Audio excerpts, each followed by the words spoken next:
Hello everyone आज video को आपण मानक स्वागत। तो पिलाने जेहेतु तुम मान एग्जाम बर्तमान पाखे आसलानी आउ कम टाइम अच्छी पिला माने तुम सिलेबस पिला माने कवर कर दरकार ना जी बर्तमान सिलेक्शन क्वेश्चन दिखाई ताकू बास पढ़ी की जातु आ जो मैंने कवर करदे से तो बढ़िया कथा किंतु जो मैंने पढ़ी ना से सिलेक्शन क्वेश्चन माने गोटे काम कर एग्जाम पिला बहुत बढ़िया काम कर सिलेक्शन क्वेश्चन जी दिखाई ना पिला माने ता भर तुम निहाती आसीज ना तुम जी पढ़ी जाओ A+ न O ग्रेड पिला माने आ मार्क उठे सब्जेक्ट हूँ पिला तुम कंपलसरी सब्जेक्ट जोटा EVS तुम ये चाहिए मार्क अधिक उठे पार है पिला माने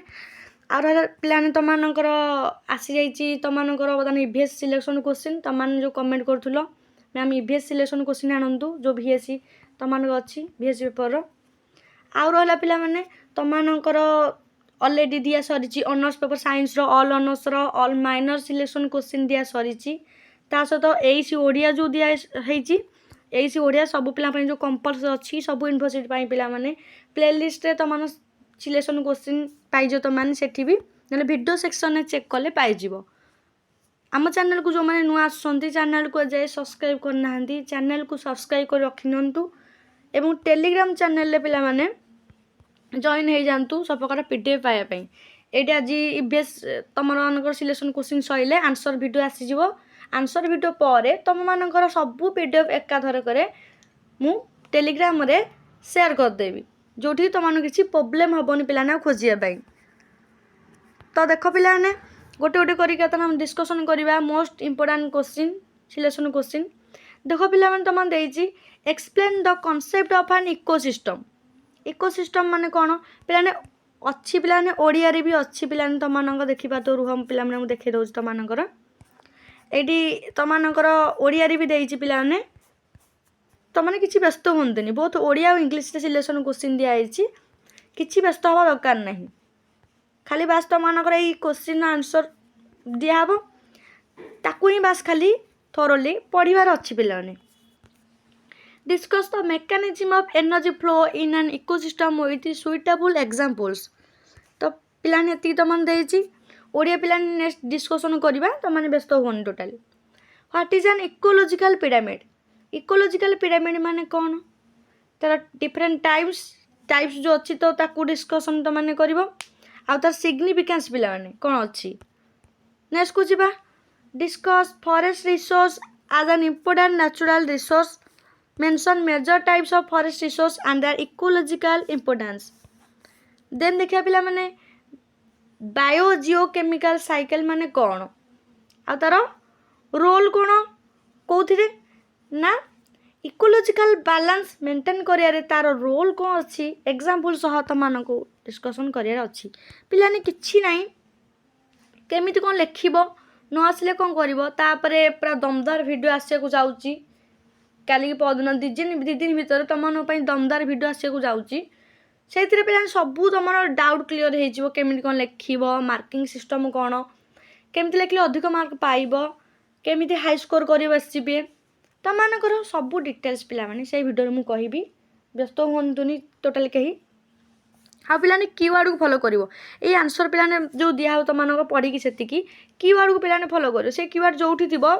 तार आंसर तुमने से लिख कि व्यस्त हवा दरकार ना क्वेश्चन से जमितिया बुले पकई था तुम से कीवर्ड देख लो देख पिलाने देखे दूसरी देना बायोजियोकेमिकल साइकिल गोटे अच्छी सी बायोजियोकेमिकल साइकिल जो क्वेश्चन ही पकाऊ तुम ए जो आंसर पढ़ी जाए से आंसर ताकू से ही लिख कि व्यस्त हवा दरकार मार्क मिल तुमको तापर एनवायरमेंटल पॉल्यूशन माने कौन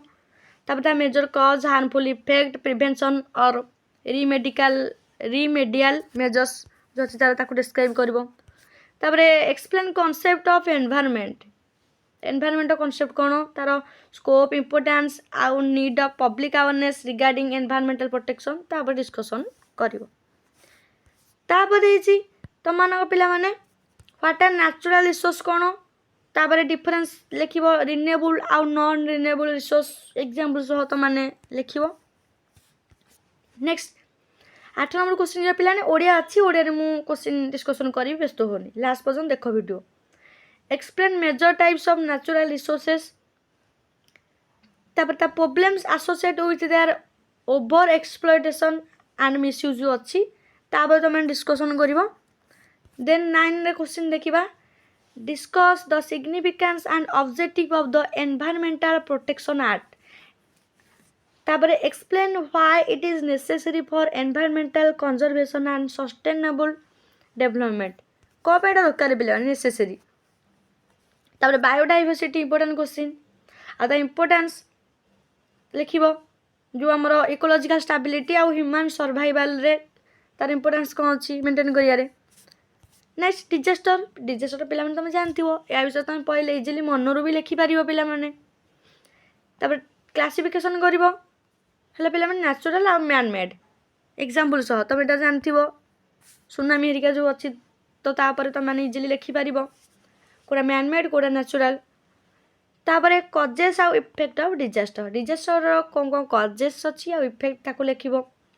तापर importance of community preparedness in disaster management 13 रे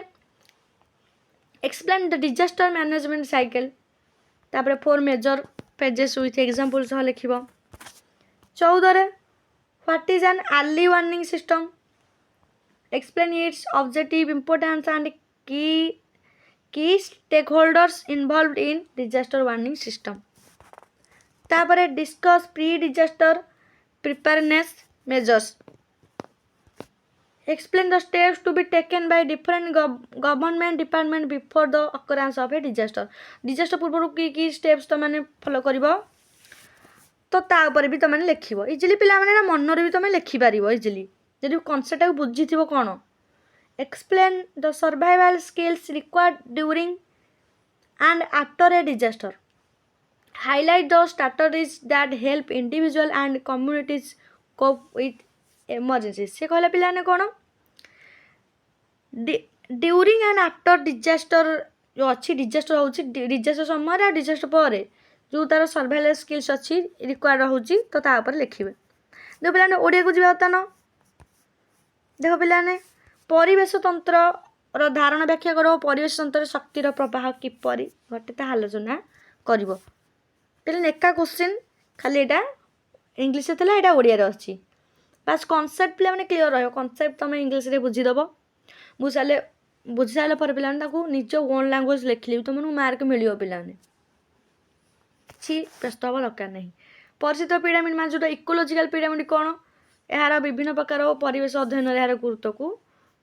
व्याख्या कर वन संपद को गुरुत्वपूर्ण प्राकृतिक संपद भाव आलोचना कर और वन संपदर विभिन्न प्रकार उल्लेख कर तापर पिला माने जीव भू रसायन चक्र कौन इंपोर्टेंट पिला माने एटा आ परिवेश समुद्र रक्षा यार भूमिका कौन रही देखियो तार परिवेश प्रदूषण पिलाने परिवेश प्रदूषण होची केमिति कौन होची तो मैंने से पूरा जानथिबो ना आ अधिक कहया पड़ोनी तो से ऊपर पिला माने ता निवारण कौन ता कारण कौन प्रभाव कौन कौन पड़ुची तापर तो मन को लिखार अच्छी मैंने यही सब्जेक्ट तुम मन मार्क उठा सब्जेक्ट पिला ना ये तुम मैंने भल से मार्क उठाओ तारे परिवेश धारणा व्याख्या कर यार क्षेत्र गुरुत्व साधारण लोकों जागृतिर आवश्यकता को आलोचना कर नेक्स्ट जी 7 नंबर प्राकृतिक संपद कौन तार पुनर्नवीकरण जोटा रिन्यूएबल अपुनर्नवीकरण ता भीतर पार्थक्य नेक्स्ट प्राकृतिक संपदर विभिन्न प्रकार व्याख्या कर और सेगुड़ी अत्यधिक व्यवहार सह जड़ित समस्या गुड़िक आलोचना कर 9 नंबर परिवेश सुरक्षा आईन आवश्यकता उद्देश्य और गुरुत्व को आलोचना कर तापर जैव विविधता जोटा बायोडाइवर्सिटी अच्छी से कौन आ परिवेश मानव जीवन में यार गुरुत्व को व्याख्या कर तापर दुर्घटना कौन माने जो डिजास्टर आमर प्राकृतिक और मानव सृष्ट दुर्घटनार उल्लेख कर दुर्घटना कारण और प्रभाव आलोचना कर एवं दुर्घटना परिचालन पर समुदाय प्रस्तुतिर गुरुत्व को व्याख्या कर 13 देइछि पिलाने दुर्घटना परिचालन चक्र जोटा डिजास्टर मैनेजमेंट साइकिल ताको व्याख्या कर तार 4टी प्रमुख पर्याय को आलोचना कर नेक्स्ट मान देइछि यार्ली वार्निंग सिस्टम पूर्व सचेतन प्रणाली कौन आ यार लक्ष्य प्रमुख अंशग्रही मानक विवरणी दियो तापर एटा एला पिला माने प्री डिजास्टर प्रिपेयर्डनेस जो तुम देइछि पिला माने ତା ସମ୍ବନ୍ଧରେ ବିଭିନ୍ନ ସରକାରୀ ବିଭାଗ ଦ୍ୱାରା କି ପଦକ୍ଷେପ ନେଉଛି ତାକୁ ଆଲୋଚନା କର। ତାପରେ ଦୁର୍ଘଟଣା ସମୟରେ ଆଉ ପରେ ଅବଲମ୍ବନ କରାଯାଉଥିବା ଜୀବନ ରକ୍ଷା କୌଶଳକୁ ବ୍ୟାଖ୍ୟା କେମିତି କ'ଣ ତୁମ ଜୀବନ ରକ୍ଷା କରିବ ସେଇ ସମୟରେ କିମ୍ବା ତାପରେ ଡିଟେଲ୍ସରେ ତୁମମାନେ ଲେଖିବ। ପିଲାମାନେ କନସେପ୍ଟ ଖାଲି ବୁଝିବାର ଅଛି ତୁମମାନଙ୍କୁ। କନସେପ୍ଟ ବୁଝିଲେ ଇଜିଲି ତୁମମାନେ ଏକ୍ଜାମ୍ରେ ଯଦି 5 ଲାଇନ୍ ପଢ଼ିଥିବ ସେଟାକୁ ତୁମେ 15 ଲାଇନ୍ କରିକି ଲେଖିପାରିବ, କନସେପ୍ଟ ଯଦି କ୍ଲିଅର୍ ଥିବ। ଆଉ ରହିଲା ପିଲାମାନେ, ଆଶା କରୁଛି ଭିଡ଼ିଓଟି ତୁମମାନଙ୍କ ପାଇଁ ହେଲ୍ପଫୁଲ୍ ହେଇଥିବ। ସାଙ୍ଗମାନଙ୍କ ପାଖକୁ ଭିଡ଼ିଓଟି ନିହାତି ସେୟାର କରନ୍ତୁ। ପିଲାମାନେ ସମସ୍ତଙ୍କ ପାଖରେ ଭିଡ଼ିଓ ପହଞ୍ଚିବା ଦରକାର। ଆଉ ରହିଲା ପିଲାମାନେ, ଟେଲିଗ୍ରାମ ଚ୍ୟାନେଲରେ ପିଡ଼ିଆ ପାଇଁ ତୁମମାନେ ଜଏନ୍ ହେଇଯାଅ। ଏକାଥରେ ସବୁ ଭିଡ଼ିଓ ତୁମମାନଙ୍କୁ ସେଇଠି ହିଁ ମିଳିଯିବ। ଆଉ ୟାର ଆନ୍ସର୍ ଭିଡ଼ିଓ ନେକ୍ସଟ ତୁମମାନଙ୍କର ଆସିଯିବ। ଯେତିକି ଦିଆହେଉଛି ପିଲାମାନେ ବାସ୍ କୋଶ୍ଚିନ୍ ତକ ଲେଖିନିଅ, ଲେଖିକି ତୁମମାନେ ସେତିକି ହିଁ ଖାଲି ପଢ଼, କାରଣ ଏକ୍ଜାମ୍ ତୁମର ବହୁତ ପାଖେଇ ଆସିଲାଣି। ଆଉ ଏଇଟା ସବୁ ୟୁନିଭର୍ସିଟି ପାଇଁ ପିଲାମାନେ ଆପ୍ଲିକେବୁଲ୍, ସମସ୍ତେ ପଢ଼ିପାରିବେ।